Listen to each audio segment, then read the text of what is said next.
And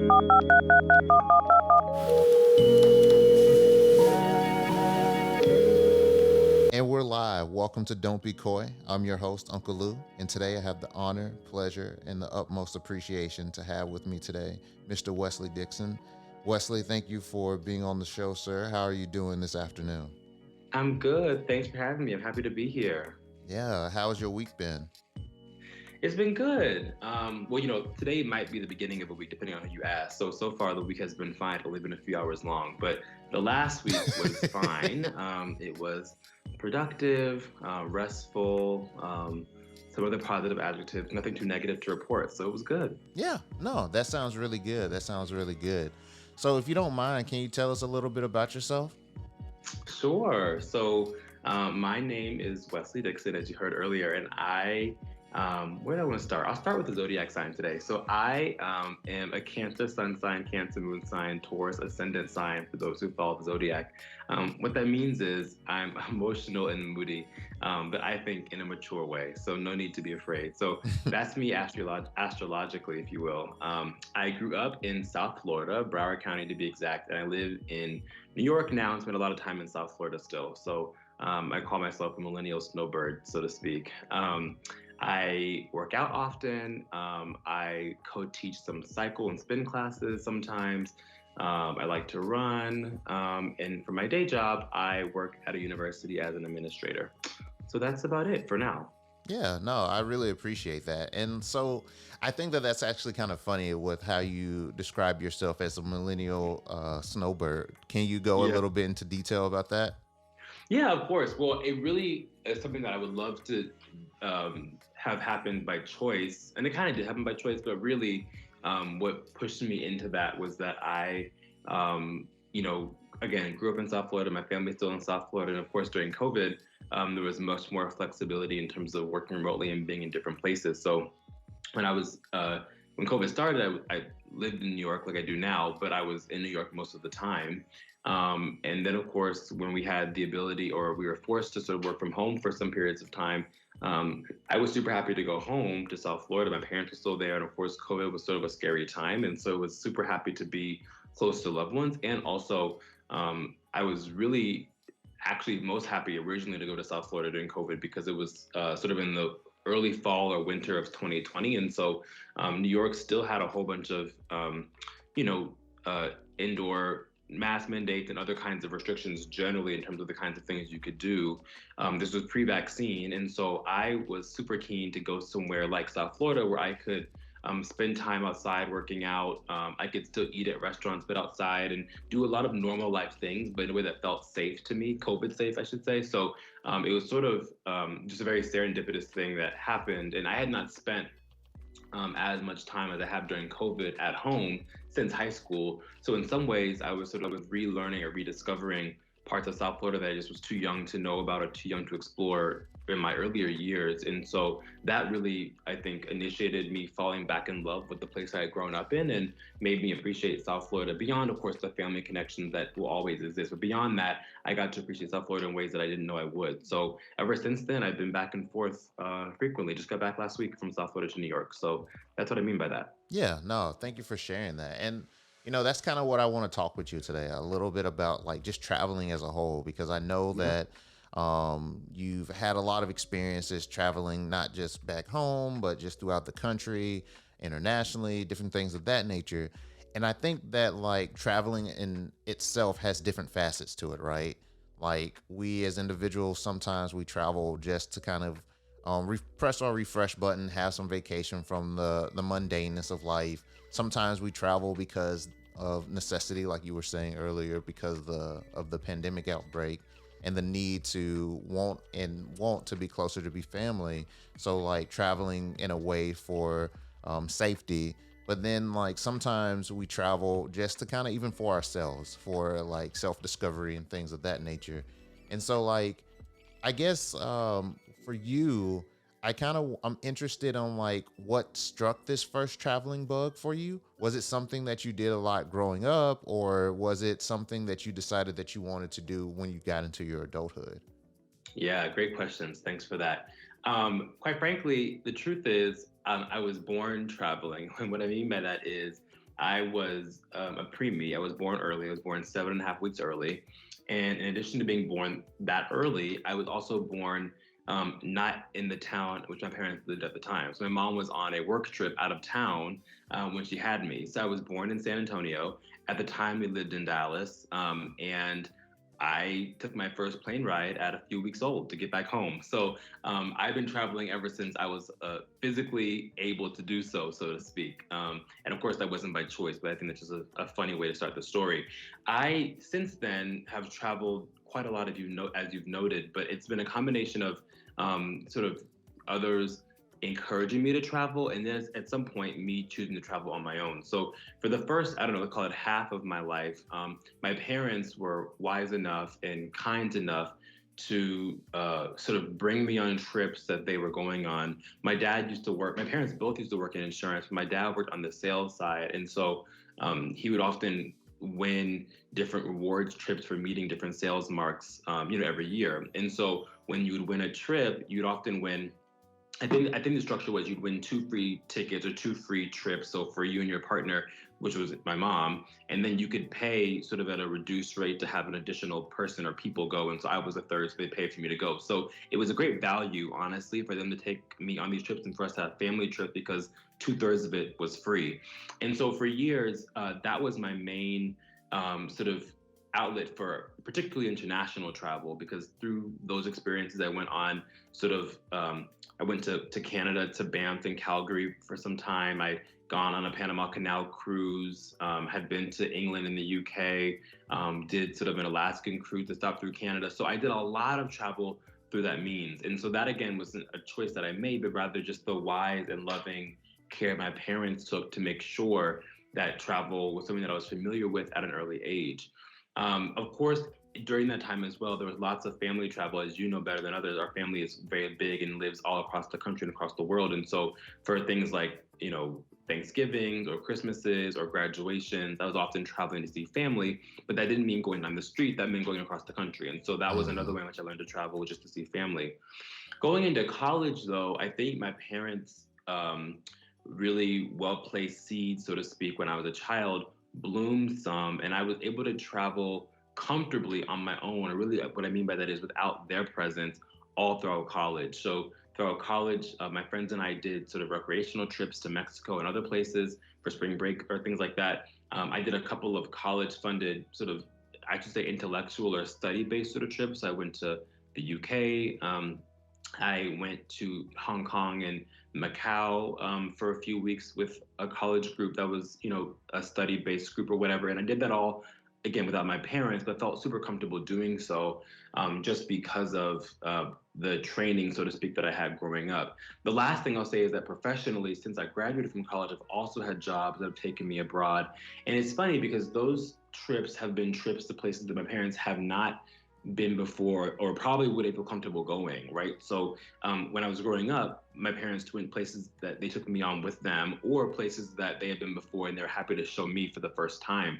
But my work travel has been to places they've never been before, still to this day. And I think there was a little bit of nervousness on their part that I would actually travel to places that they'd never been before, and places that in the news and in pop culture were sort of scary and or dangerous.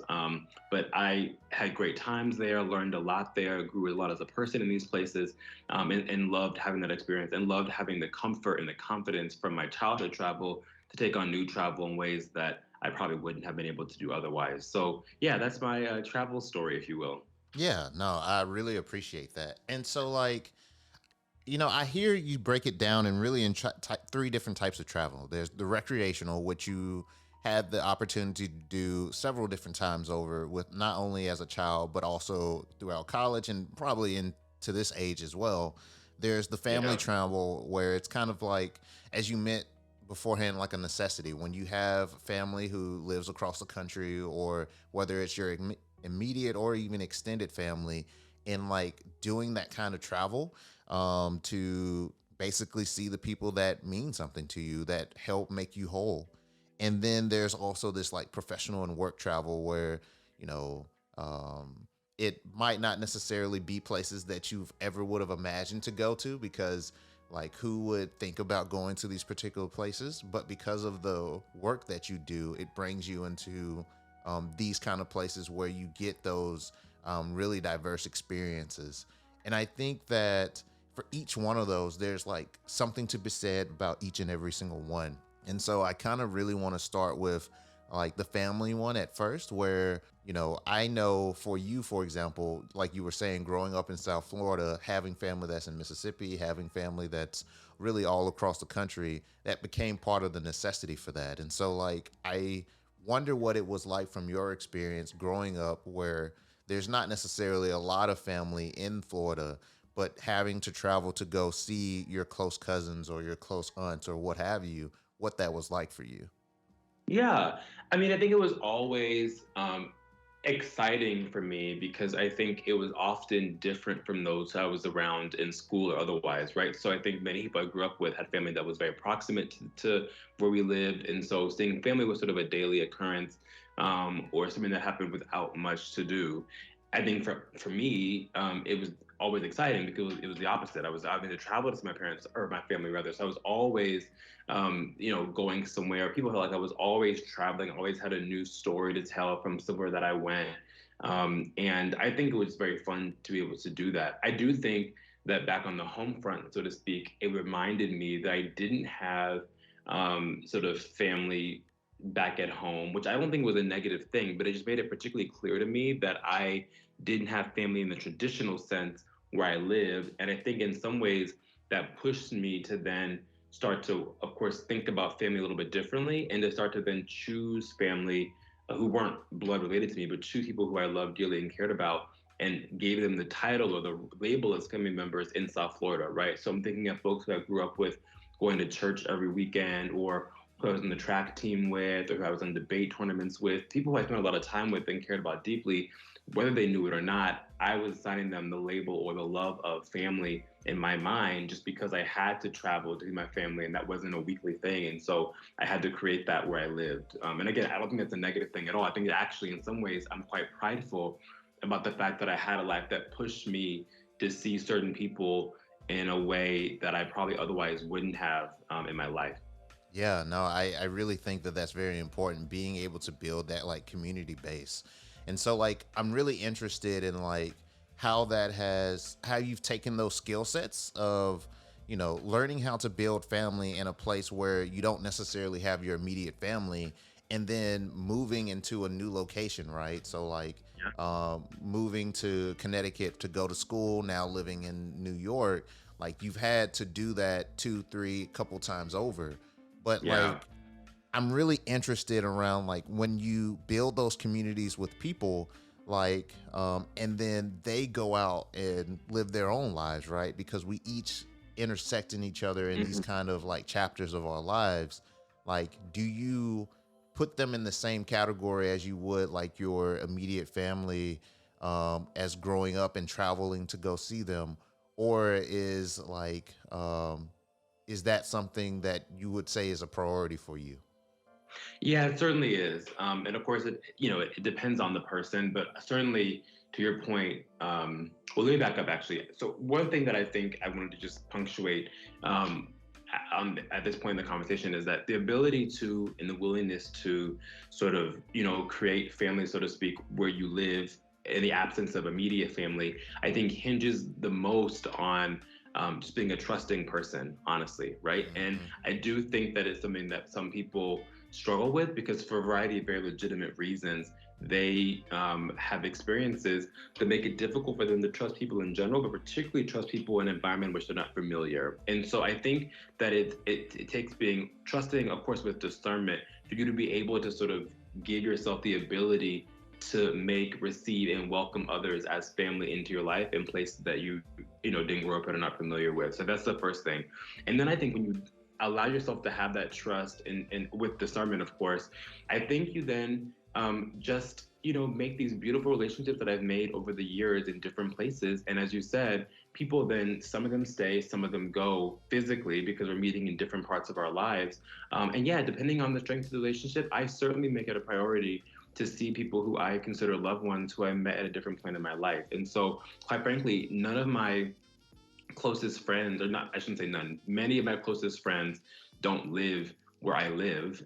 They live on a different coast. They live in the South, live in the Midwest, whatever. But I make it a point to either see them when I can within reason, or talk to them very frequently via text, phone call, or FaceTime. And I think I've just gotten very, sorry, one thing I didn't say at the beginning was I'm also an only child. And so I think because of that, so a combination of being an only child and being someone who didn't grow up with family close by, I think I become very nimble and very able to sort of maintain and keep relationships that transcend physical proximity, right? Yeah. And so I don't find it to be intimidating or concerning at all that my closest friends or loved ones are not proximate to me, because I've been able to operate with that being the mode operandi since I was born, and that just continues into my 20s and soon to be early 30s. So that's not intimidating for me, and I sort of like being able to have my own space and be my own environment, and knowing that wherever they are in the world, my friends and loved ones who I call family will be there for me and are responsive when I need them.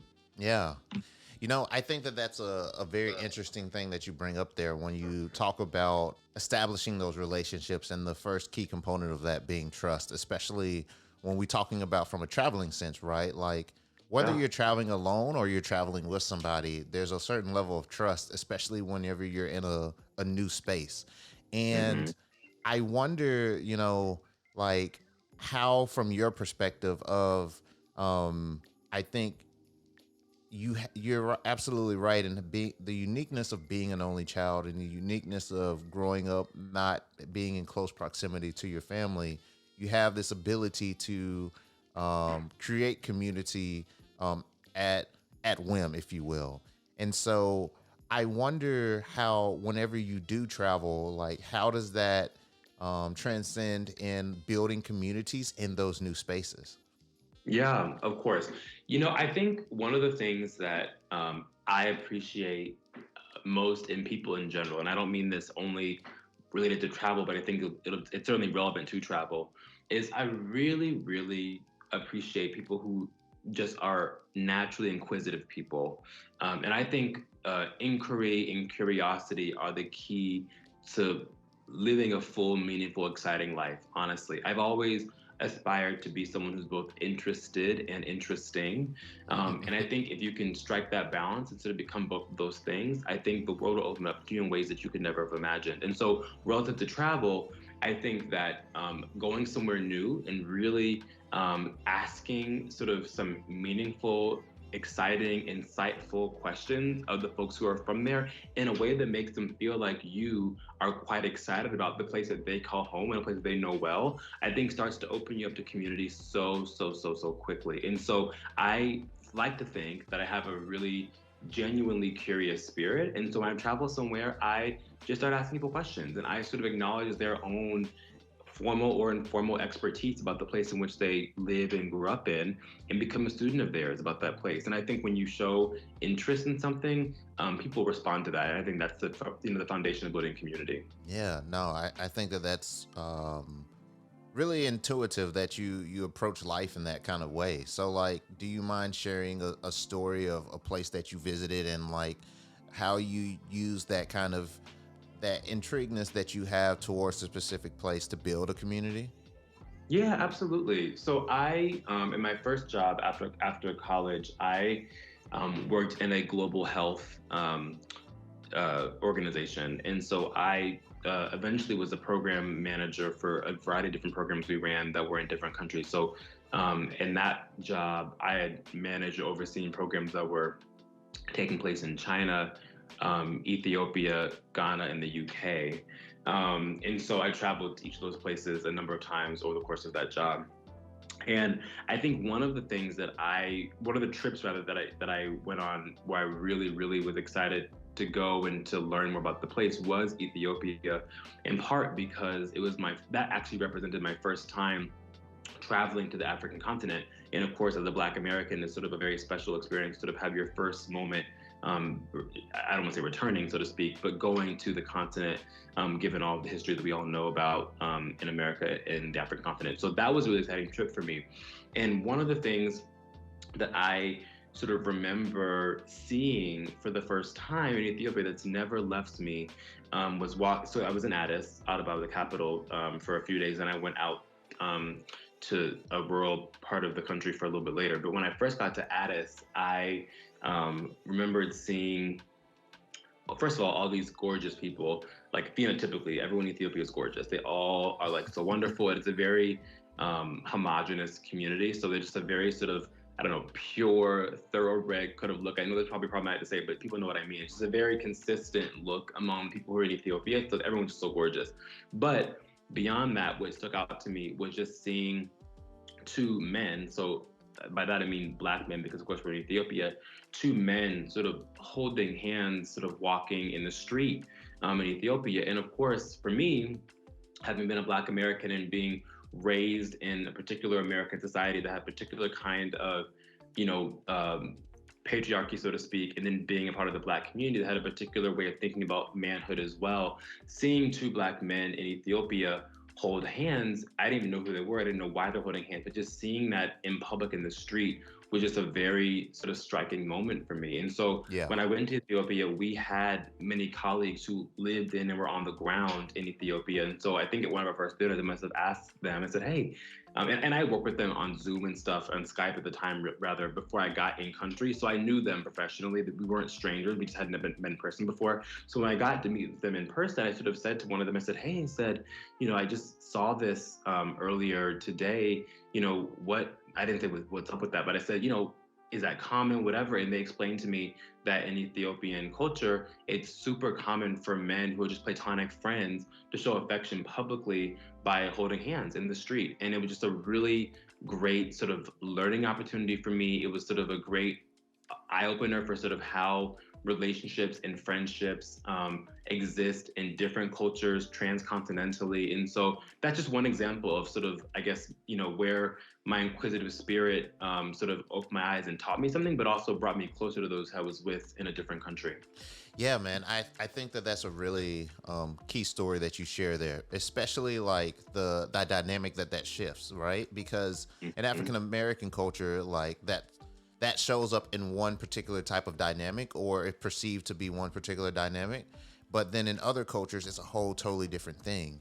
And I think what's really interesting about that is like you can find those kind of like different cultural differences anywhere that you travel, right? Even within like the United States, there's differences around like how we interact with each other interpersonally. And Mhm. so I'm curious around like as you traveled to all of these different places and seen all of these different things, how have you as an individual allowed that to develop who the person that you are today and how you show up, and also how you educate others around the differences and nuances of showing like love, affection, community, and culture? Yeah, great question. You know, I think in terms of how I think about this country, I think it has me having these various international travel experiences and cross-cultural experiences has heightened my awareness of how much that also exists and can happen domestically as well, right? So I don't mean to glamorize international travel as the only means by which you can sort of be exposed to and learn about different cultures. That's obviously not the case. America clearly is sort of a hotbed, if you will, of different practices, cultures, experiences, this and the third. And so I think it just made me more aware that when I travel domestically, which again, mostly is, you know, I don't know, to see, I had been, but, you know, to see family or to see friends or whatever, and I have not thought of it primarily as sort of an educational opportunity. I think now, even if I'm traveling to see family or friends or whatever domestically, I'm aware that there's also, you know, internal, personal, educational things that can happen from domestic travel as well, right? And there's learning to be had. And so I try to just find opportunities to be very local when I travel domestically. Again, even if the overarching goal is to be with family or friends. And so if that means that I'm going to, you know, go on a run and get intentionally lost and just go in a city that I haven't been to before and just run, you know, explore the city on foot, not have a map, not have a route, I'll do that because I think that'll show me, or my hypothesis is it'll show me parts of the city, parts of the place that I wouldn't have seen otherwise, won't know about. I might see some cool things, ask questions about. And so I think that has been sort of I would say sort of the practical way it's changed me in terms of travel. But in terms of what it means for community and love and all that stuff back here at home. I think that, it really had just made me aware that across the world and across communities, people often, I think, have the same desires and wants, right? They want to feel useful. They want to feel like they're in community. They want to feel like they have support, like they're able to live a happy life independent of where they are. And so I think I've always been a particularly loving and caring person, but I think having these experiences internationally has made me, I was going to say more lenient, but really more open to what community looks like domestically, and how you then show up for people in ways that may be beyond, coming to a party or, giving them a gift. There are ways that are simpler than that, but are more meaningful than that, that I think you um, can show up for people. And I think also, we grow up with people, we grow up with our classmates, our neighbors, we have college friends or whatever, so around them a lot. And I think in some ways, because we're around them so much, we take for granted there are things that we don't know about them. And I think we don't ask questions that get to know them intentionally. We just sort of let our time as friends define what we know about somebody. And I think I have taken a stance of, when appropriate and when I feel moved to, asking people I've known a long time, pointed questions, just because I don't know the answer about that in their lives, and I'd like to know it. And so I think that inquiry-based approach to travel and life is something that you even bring to your closest loved ones and friends, because there are probably things you don't know just because you've been around them and gotten in a certain mode with them. So I think that's how those experiences have influenced how I think about my friendships and relationships here at home. Yeah, no, man. I think that's really beautiful, especially like it sounds like for you traveling in itself, whether it's like traveling up the road or traveling like across the world, like it's an opportunity for growth. And I think one of the keyest points that you talked about that is during the pandemic when you got the chance to come back home and explore sides of South Florida or just explore the state in a way that you've never even been able to do or haven't done since you were like a child. So having like that new perspective on the place that you call home as an adult. And I think we all get to have that kind of moment, right? Where we are coming back home or coming back to a place that is a familiarity, and like we think we know everything there is about that place, but because of the places that we've been, the things that we've seen, we have a new perspective around what home means for us. And so like one of the things that I wonder for you is like, do you ever go on like self-traveling journeys or like self trips, if you will, like whether it's like you were saying, getting lost while you're running, I would consider that like a self-traveling trip, or Yeah. like even going like across the country or to a different country by yourself.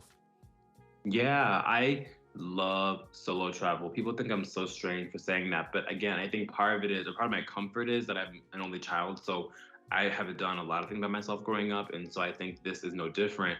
I've done both solo domestic trips and I've done solo international trips. So I think one of my most exciting solo international trips was when I went to Zanzibar in East Africa a few years ago.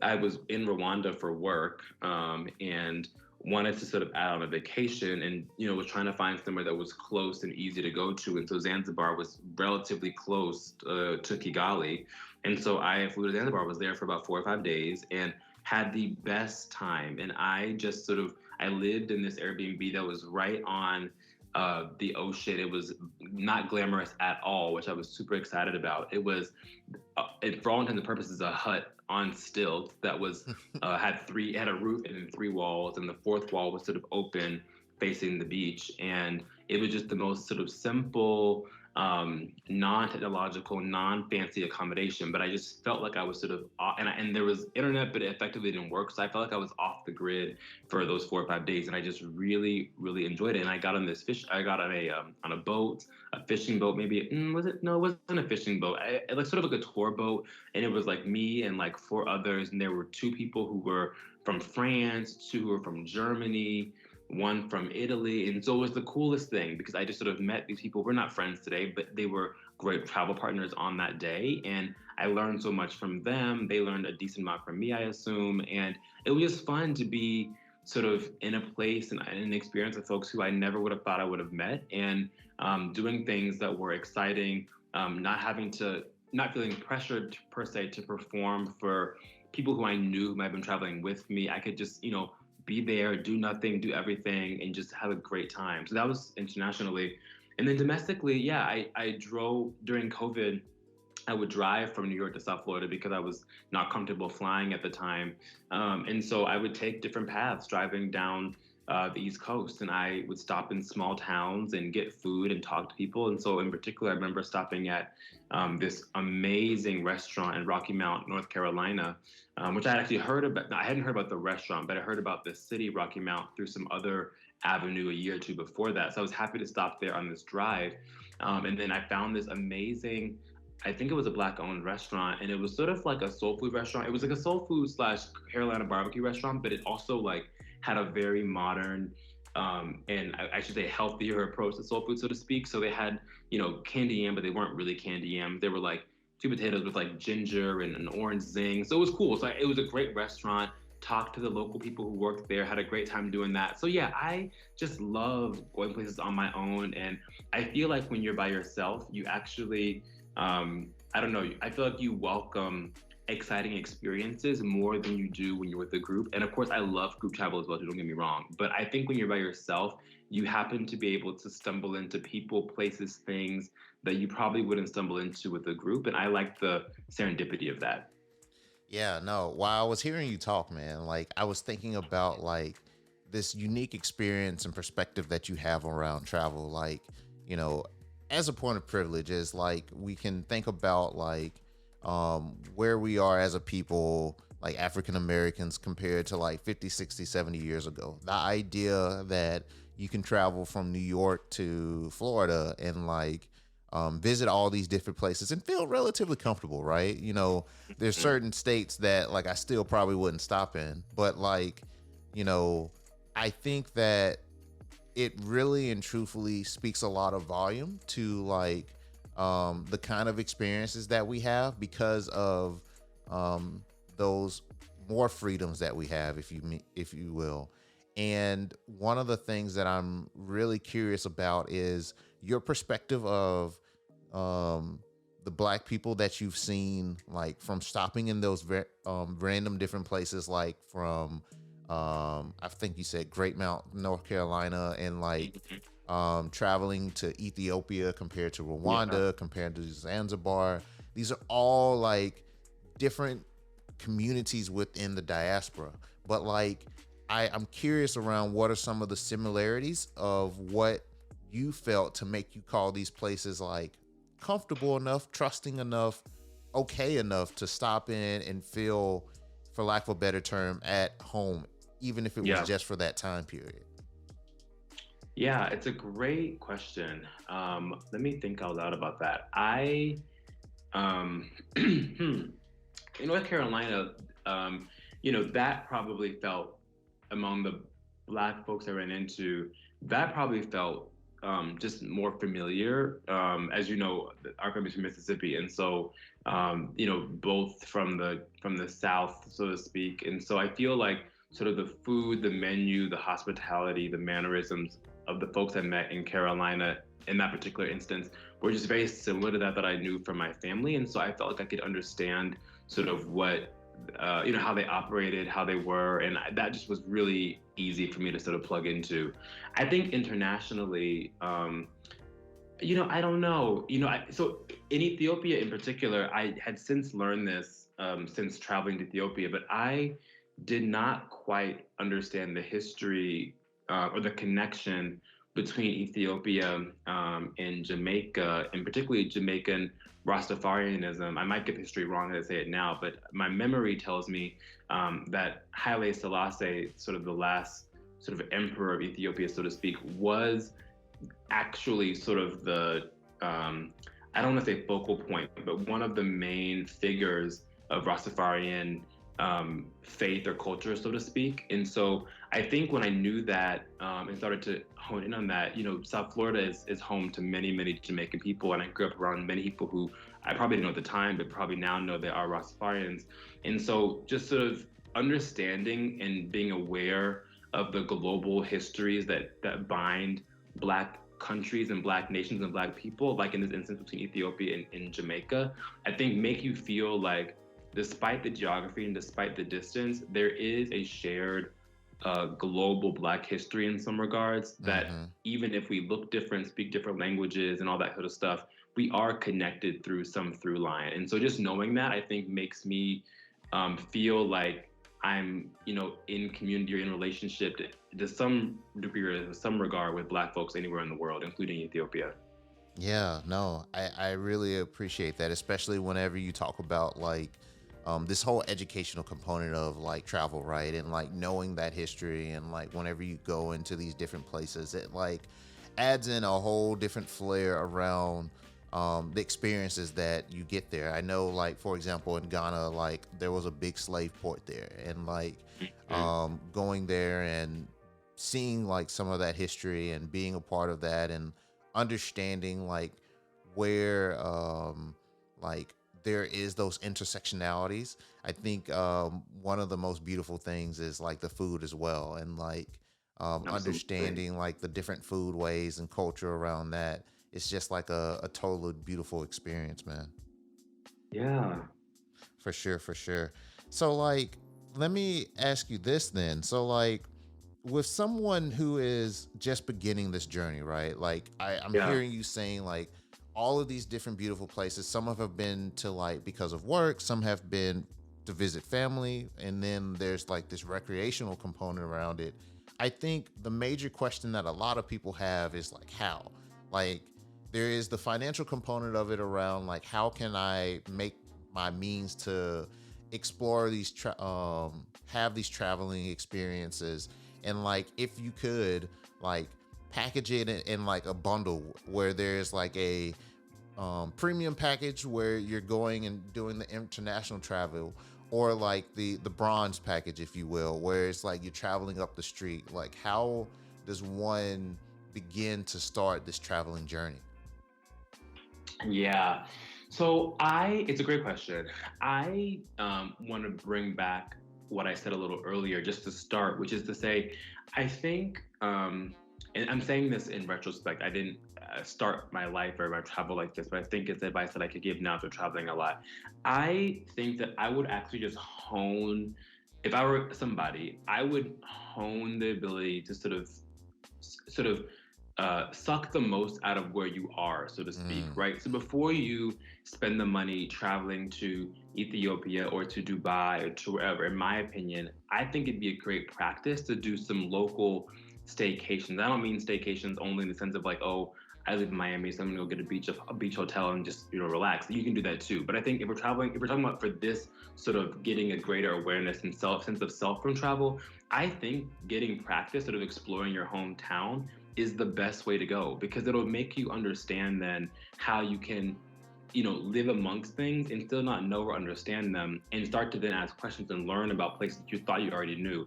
Once you get that skill honed, I think any other level of travel you do will be maximized, so to speak.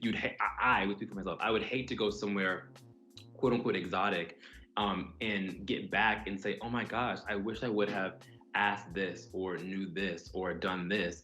And I think you can avoid that by, again, practicing to travel where you live, as paradoxically as that sounds, right? So that's something I would say at the beginning.